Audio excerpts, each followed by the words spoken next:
Yes, just being here in Germany, and when you talked about just the memorable moments, I would You say guys are live. relationships. Say that again. Oh, that was Danielle. She just joined in. That's the other Danielle, the founder of Sister Okay. Talk. She didn't popped in So and Well, out. I Miss would just Danielle, say thank you for joining relationships. us.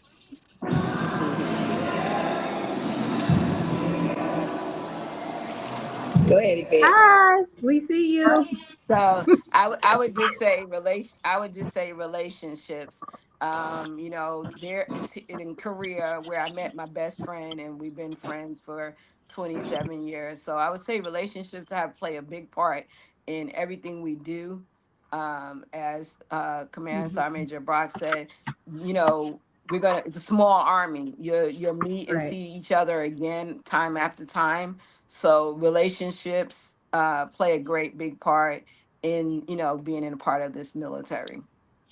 That is wonderful. Does anybody else Yes, want to share? Danielle. And to add on to that, I've heard it from Sergeant Major Brock and Sergeant Major.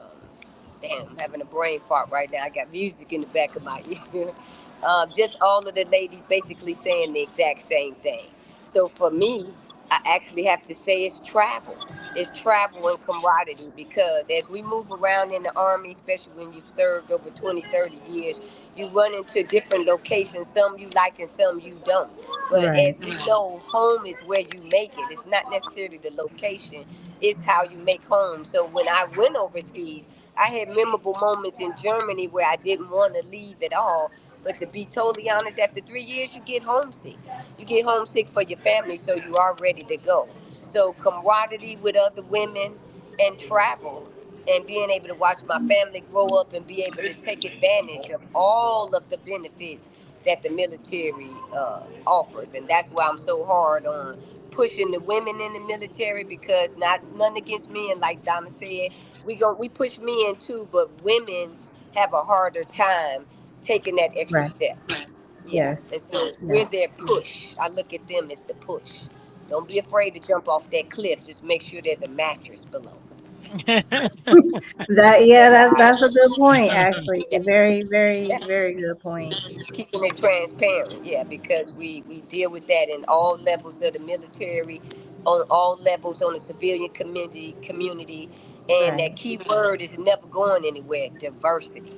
And until we get Yes. it right, it's gonna travel throughout our life and eat us up, and especially now after November the 5th.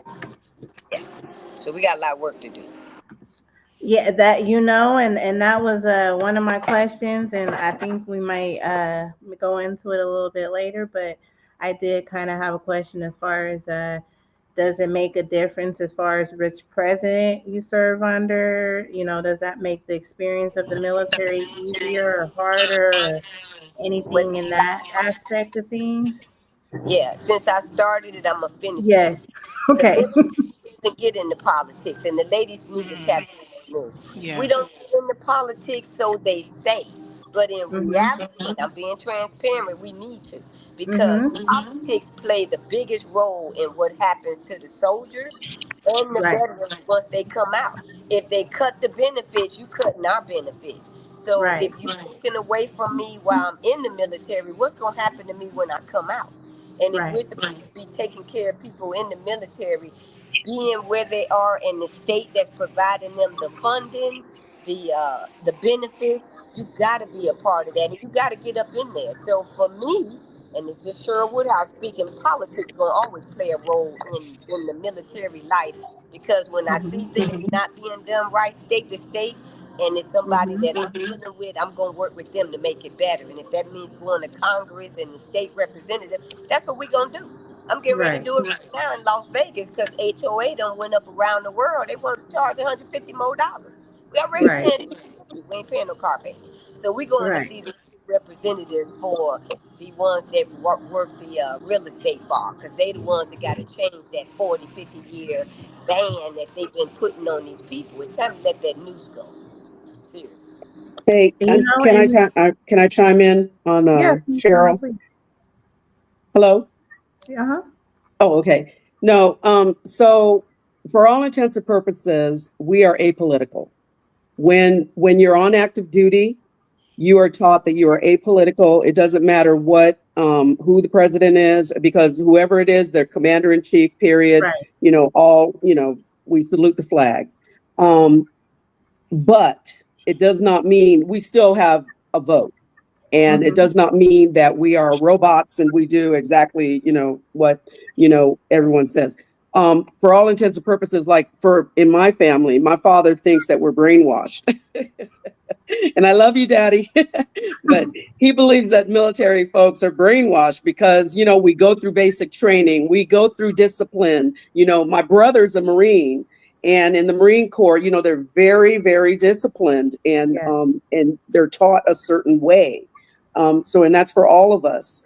But we are taught that we have our own minds. We are allowed to vote for who we think is the best choice. And then in our states, the same thing, because in the military, you can still vote for your state, not where you're assigned to, if you Right. will.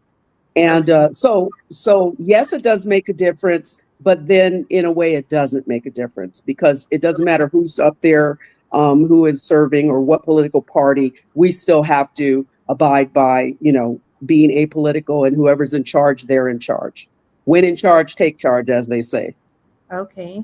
All right. So with that being said, right, because that brings more questions for me. And another question I have is, I noticed as I was doing some research, right, that women tend to have higher rates in unemployment.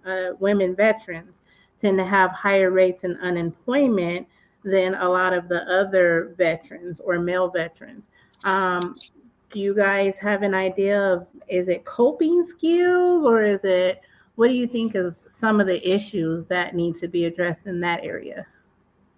Well, I- I'll start it off and then I'll shut up. Okay. So, for all intents and purposes, women experience more trauma while they're Mhm. serving, whether it's military sexual assault, whether it's violence with their partners. That has a lot to do with it. They're single parents. Sometimes they're, the poverty line because they have children. Sometimes it's substance abuse Right. that they get into to help with their coping skills, if you will. And the other thing too is not as many women don't have as many uh, faces that look like them in the Right. military, because you figure 14% of the military, I think that's the latest Yeah, number, it's it might something be around, higher, I don't yeah, know, are yeah, women. you're Okay, in the services. So that means there's 80 something percent, it's all males. That's who right. they go to. And the average male does not know how to deal with women issues, especially when it comes to medical stuff. Right. Or they tend to push it off and want somebody else to, take care of it. So a lot of these different things are, the things that we go through, and not all women. And let me caveat that not Mm-hmm. all women have the issues, okay, Right. but it Right. is there. Mm-hmm. Because I can personally say I've never gone through a military sexual assault. I probably have to beat up on somebody before that would happen. Right.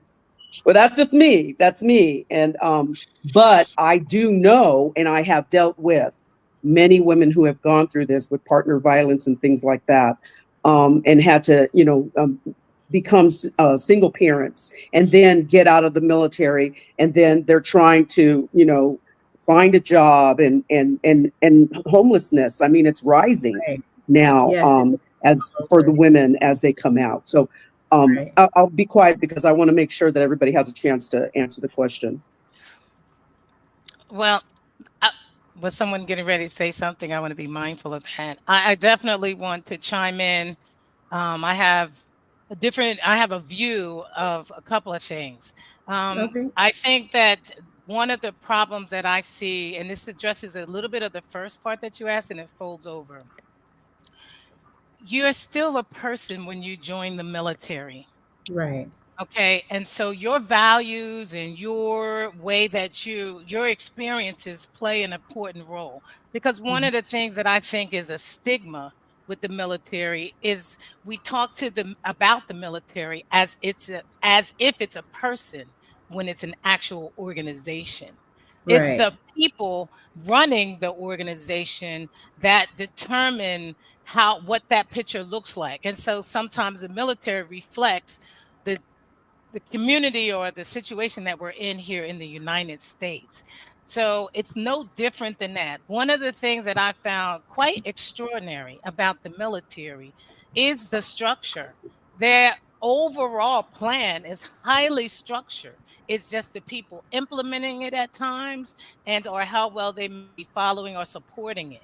And I think when you go into the military, the one thing that I think has changed my life that I did not have before I came into the military is because there's so much diversity. It's the most diverse organization in the world.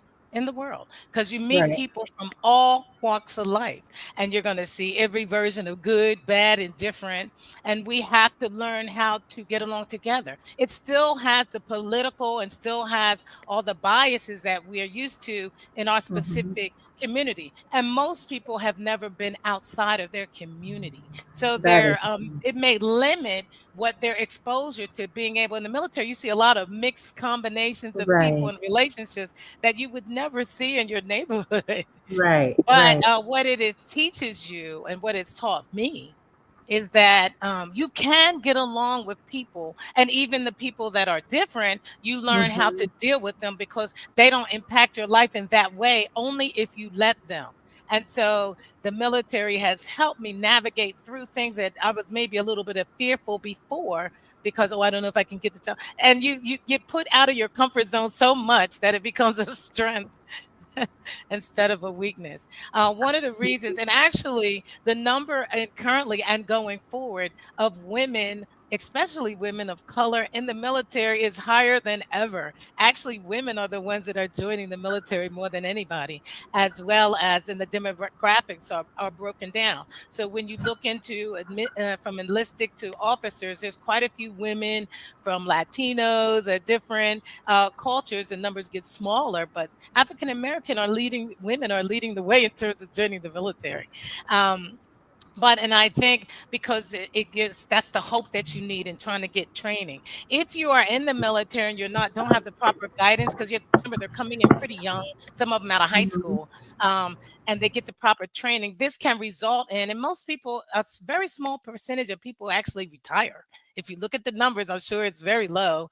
So if they don't get the proper training that they need and the proper support when they get out, this can lead to a lot of what you see in terms of unemployment because they don't understand that training and the things that they need, even though they may consider it arduous and they don't want to do it anymore. That's the main thing that people are looking for when they get out. So I just wanted to tie those two things in together. Yeah, and I think that one of the other things too is that we don't use the VA, Veterans Affairs. We tend to kind of shy away from going to the VA because women think that the VA doesn't have the facilities that for women that they should have, and that is a misnomer because the VA is definitely picking up more programs and building more programs for women in the VA. So I want to make sure I put that tag out there because the VA has had a bad rap in the past, and they've really tried to build it up so we can utilize their facilities and take care of ourselves. Absolutely. I think that's very important. And I actually am a founder of Match My Style, which is short for Match My Lifestyle, right? Because I think like we need to do more self care just in general on every level, right? Because we tend to forget that, especially as women. We take care of so many other things and we're juggling so much and we're building careers and we're building ourselves that sometimes we forget to just sit down and really take care of ourselves, right? And Hmm. whether, like you said, whether you're in the military or you're not in the military, it's still organizations you have to deal with. So there's still coping skills you need to learn to deal with, and things of that nature, right? Because you're attacked in so many different areas, no matter where you are as a woman. So I think Miss Leslie kind of touched on that. So I was kind of curious to maybe some of the coping skills that you use during your time. And I think Ms. Yvette maybe can even tell us this since she's still active duty. You know, when times get tough, is there certain coping skills that's really helped you through those processes? And is that something that you can share so we can maybe get some of those out to women that are struggling in those areas? Miss Yvette? Uh-oh, let me get you off mute. Sorry. Okay, there you go. Oh, you have to unmute it. Sorry, it won't let me do it.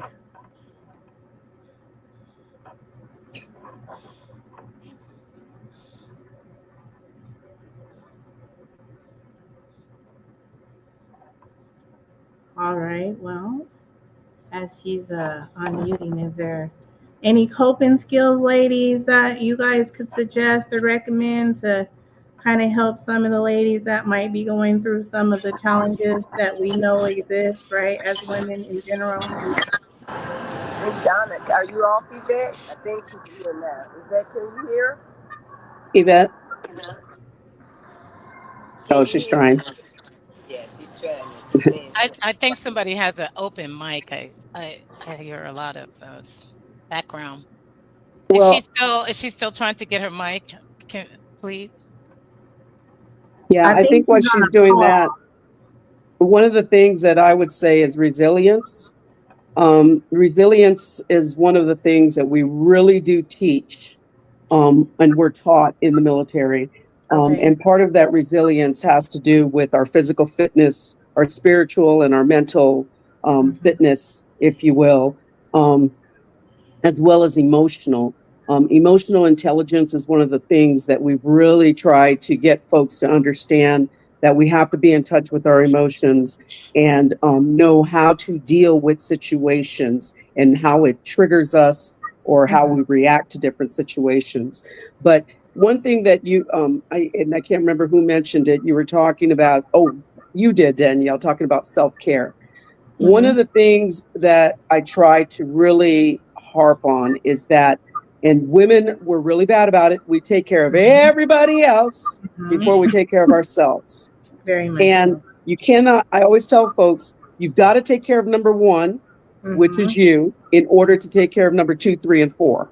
Correct. Otherwise, you're not going to have anything left Yes. when you're taking care of two, three, and four if you don't take care of number one first. Right. So that's one of my big things when it comes to our coping skills, making sure we're healthy, making sure we are mentally, feel that, we're mentally fit to be able to take care of different situations. And I'm sorry, Yvette, I'll pass it back to you. No, absolutely, I agree. And the biggest thing I'm gonna talk about is right there is that spiritual fitness. Mhm. We do good with physical, we do good with sleep. We, some of, still might struggle with that. But I believe if you have, I mean, I'm a Christian, but that whatever your faith background is, you have to be true to it. You have to exercise that. Because I believe that when the times get hard and when the road gets rough, you have your faith to fall back on, and Hmm. that helps you clearly make some decisions, because with your faith it brings conviction. Hmm. So sometimes when you're going to make those choices as leaders, if you take a moment and pray normally prior to that, you have your answer instead of just outbursting. So some of the, I believe that spiritual fitness, and I think that's where we're at. SMA and all of us are saying, hey, that's, it's brilliance in the basics. It's kind of like back to that basic thing. So it's that spiritual fitness for me, and I believe that's where we're trying to push those that really fall on their spiritual fitness, to really cope and get through. And as Sergeant Major said, you know, the resilience part, being able to get back up again. Yes, there are going to be some times we get down, but we've got to be resilient in it. And then that goes into that part that she talks about as well, is the self-care of taking care of yourself. Even as, you know, caregivers, we have to always say, you know, you have to take a moment, step back, and take care of you. So I would say that's for everybody. And no matter what profession you are, you have to have that self-care in order to be effective in anything you do. So again, the spiritual fitness, the self-care of, you know, finding something to do, whether it's just, you know, going for a walk, or it's going to spa days, you Right. know, something like that. Nothing, I would, you know, before they used to say retail therapy, but you know, that gets us in a bad pickle with financial, and Yeah. can cause some Yeah. other problems. So Right. I It wouldn't, could. you know, I wouldn't definitely wouldn't say that. But again, you know, the self-care, like she said, because if you're no good to yourself, you're no good to anyone else. Right. And I, Awesome. I agree with what everybody said. And one of the things that I felt it was very strategic for me, and I'm sure a lot of it had to do with me coming in at a certain age, you know. But I call it mind, body, and soul, like everybody mentioned. Number one, boy, Yes. I had to have faith from the very beginning because I didn't know what was going to happen. And Right. then what I realized very quickly is that maintaining your physical fitness to be able to stay in the military. But so Hmm. they all kind of work together. And then my soul was taking care of my mental health and my own Hmm. well being, my self efficacy in terms of value, because you get the military will, you learn a lot about yourself in the Hmm. military. And then, and sometimes in me being in a leadership role, it's kind of hard to find people that a psychological safe space, I call it, where who can Right. I talk to? Right. Yeah. Because Exactly. who you need a peer or a family member or someone that That you can you can trust. connect with.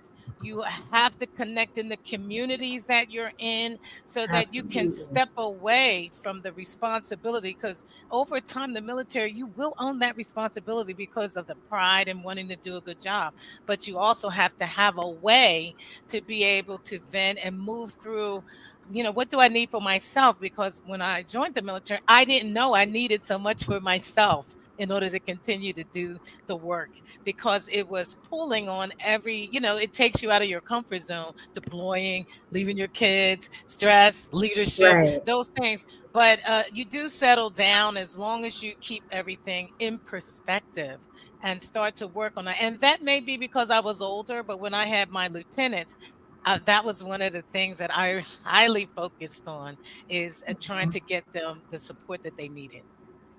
And that's very important. And I preach that, like, and that's why I said I have a holistic self care, because I preach that constantly. And one thing I noticed, like with you know, COVID and everything, and you know, you being in that field, right, in the RN field or nursing, a lot of people's bodies were given out because they were not taking care of themselves. They were not eating right. They were not doing the moving around and the exercising, and it was just, they were still at that moment, even in their sickness, worried about the family. You know, so Hmm. I definitely think that is something that a lot of women need to be reminded of. So I'm glad that we were able to talk about that too. And I know we're going to wrap this up here, but I do have one more question from my own curiosity. And one of my questions is, now that you have had the experience of military, right? What life skills do you think it's helped you develop or actually improve on, right? Since you've did your touring and now that you're now veterans and so forth, what life skills do you think it helped you develop or improve? Coaching and mentoring. Uh, those are like the key things leaving out the military, because when you sign that paper and walk away, you still gonna have your friends, your soldiers, and people crying because you're leaving, and they're crying because they know that they're getting ready to lose a leader that took care of them. So you want to be able to still continue to coach and lead them, as Donna Brock just said. She still deals with her soldiers. She still helps soldiers. And I'm sure Leslie does the same thing, as well as Yvette. You already doing it. But if you don't stay connected to your people and what their needs are, you're never going to be able to cross the barrier with whatever it is that they're going through. And for us, well, for me, that kind of wraps up what I Am WOC is about. We got a group of women that come from different walks of experience, from medical to education to personnel, myself.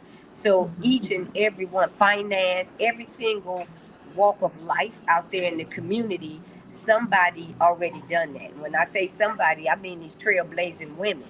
And so if I got a question medically, whether it's my body, whether it's my mental, I can go right inside my organization and talk to my sisters. I already know Leslie, Donna, they both from medical and mental health. So I feel Right. comfortable coming to them as my sister trailblazers, then even going outside of other people. Because you know, people judge. We try not to, but we do it. And it's the same with Yeah. personnel. We have administrative duties. And when we have one of our items being put out to the world and it's missing a period or misspelled, we're going to let you know. And it's nothing to get upset about. It's educating outside and inside. My thing is dance. And so dance fits into every single thing you do in life. You go to the doctor, what they tell you, you need to lose weight. And when they Right. ask you, what are you doing? My students tell them that we're dancing. They say, keep doing what you're doing. You ain't got to take pills. And Right. no matter what it is, you know, the chaplain corps, our mentor, these are the people that we come to for suicide, for, you know, whatever it is, equal opportunity. You know, they play a vital role in our life. And so when we experience African American women, I'm talking about, leaders telling us that you're acting unhinged because you're talking too loud or your tone is different. It's because of the passion. And if we can't get people to understand our passion, you don't hear that tone, as people say, Right. speak loud and be heard. And Right. you know what I'm saying? That's really a lot of times all what we're trying to do. We're not trying to over talk and overdo each other. We all play a vital role, and that's why we're Yes. trailblazing women in International Association of Military Women of Color. And we Yes. invited our men in as advisors. But women, we're gonna continue to step up. It don't matter who's in charge. Women gonna Yes. continue to take their stand in this world, and I'm just one of those women. I'm never gonna back down to a challenge. Trust me. Hmm. I agree, because united we stand, right? So our strength is in numbers. So, like I you said, and encouraging us to move around, because that as we're moving around, we start generating hormones that help with that depression and the trials and tribulations of life, because we're going to be forced to deal with them no matter what, right? It's not something we can sweep under the rug and say, "Oh, I'll deal with it later." No, because that can absolutely spiral out of control, and then you have addiction and homelessness and all those things that start spiraling because you thought you can sweep that little problem under the rug. When I'm glad you ladies have built a organization that helps them have somewhere to come and talk to, a safe place, right? And I'm right. glad that Danielle was able to reach out to you, because that's exactly what she's building with Sister Talk, is a safe place so we can all join together and start supporting each other and start loving on each other and start encouraging each other to take care of self, and things of that nature. So I absolutely appreciate the teamwork that we've all came together and did. I feel like this was a wonderful show and we got a lot of information out there. So thank you ladies very much, because I'm like so ecstatic that I got to do this with you guys. Thank Thank you. you. Thank you. All right. Well, if there was nothing else that needed to be said, ladies, we'll go ahead and wrap this up. Again, I want to thank each and every one of you for your services that you've given us and the services that you're continuously doing. And thank you, Miss Juanita, for your awesome work in getting the panel together, and getting this number of women together so everybody can see the work that you guys are doing. That's awesome. Thank Absolutely. No you. problem. Thank And you. we definitely Thank want to you. thank Have a good. Yvette for her Purple Heart recipient. You know, you don't see Yes. very many women ever getting this award. And Mhm. Yvette is the only female and the first female in the chaplain corps to receive an award. And most time when people in the military get hurt or something Yeah. happen, a bomb, a mine explode, it's always the men. And the women, women are out there doing the same thing men are. So we're just proud to know that our organization has a group of dynamic women that experience everything women go through in the military. So we are their one-stop shop, and we be ready to partner and have a seat at every single table available to us to help these women. Trust that. And thank you, Miss Cheryl, for saying that, Miss Yvette, because I did not want to overlook that major accomplishment of that Purple Heart. So thank you, and I'm sorry. And if you want to tell us how that came about before we actually cancel, I mean, before we actually get off the show and end it, that would be great, because I do not want to overlook that at all. Well, to my sister Cheryl, thank you. Um, Again, I'm just glad that I'm here to be able to tell you the story and you Yeah. not be reading about the story. This was took place back in July 2011, 18 July 2011 in Fob Shank, Afghanistan. Um,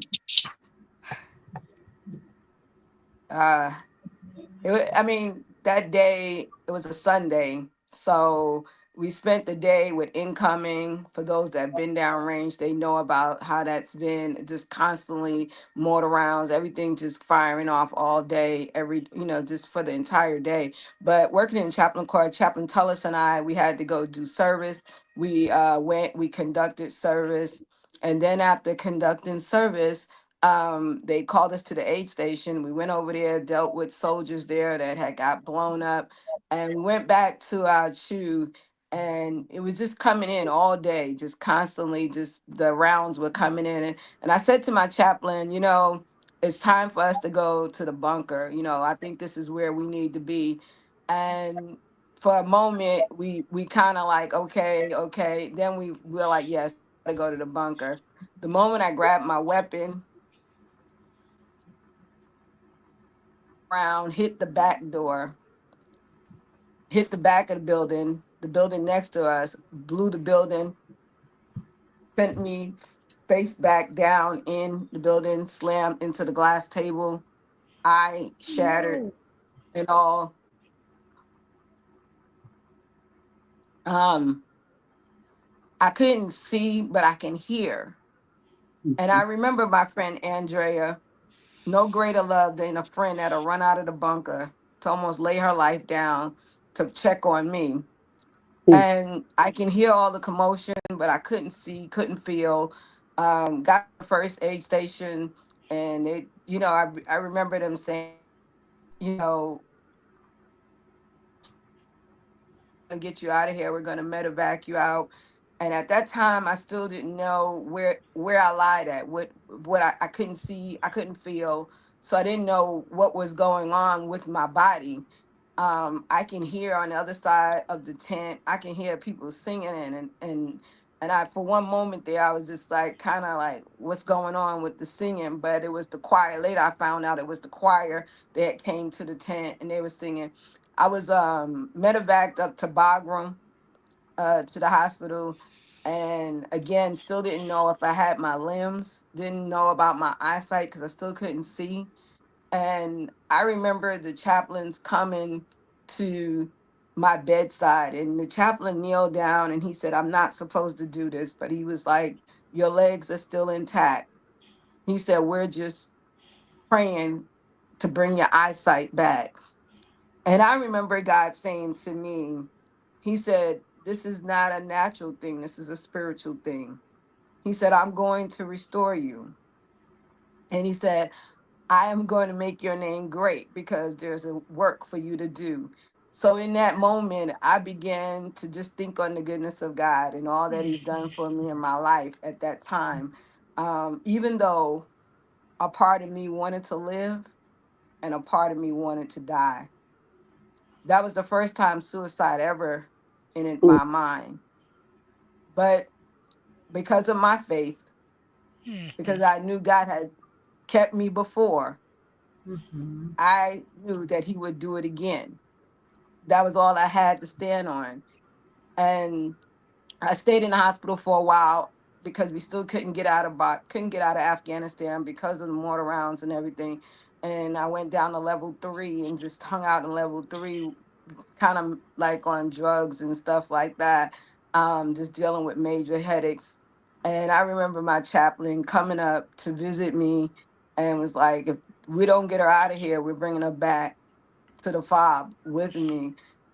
And I remember God saying to me that I'm going to raise you up, Mm. but it's for you to go and let them know that I'm a healer. Yes. Yes. That He is a said, I need you to testimony in let itself. them know that I'm a healer. Yes. Hmm. He said, because when they see you walking, you'll know that you're looking at a miracle. Yes. And he's So, still in the business. and he allowed me to go back to the fight and bring my soldiers home after a 15-month deployment. And he Mm. allowed me to still be here to tell the story because he wanted me to let you know that he's a Yes. healer and Yes. that he Listen to raises. the And testimony. I'm just grateful to God to be here. I'm grateful to my family, to I Am WOC, to my church family, to the prayer line, to my pastor, my uncle, just for all of them embracing me and still, even now, serving on active duty. Could have retired, but because God said not so, I'm still Right. here and you're able to hear it and not read about it. I'm still Yes. standing. Amen. Yes. Amen. Amen. That is a wonderful testimony. Thank you very much. And I'm glad, Miss Cheryl, that you stopped us and made sure we heard that because that absolutely needed to be heard. And if that is part of your calling, then we want to make sure that we are a part of it too. So thank you for blessing you. Thank you. And Thank that you, just Yvette. shows, that nobody has to stay Right. in the box. And look what God will do, right? Yeah. So thank you for that. All right, ladies. So if no one has anything else to share, we'll conclude it here. No, thank you. Unless anyone else has, I want to thank you, ladies, all for joining us. And again, thank you, Miss Yvette, for sharing. I do appreciate you for being agreeing to be a part of this. And thank you, Cheryl, for reminding us on Thank that. you.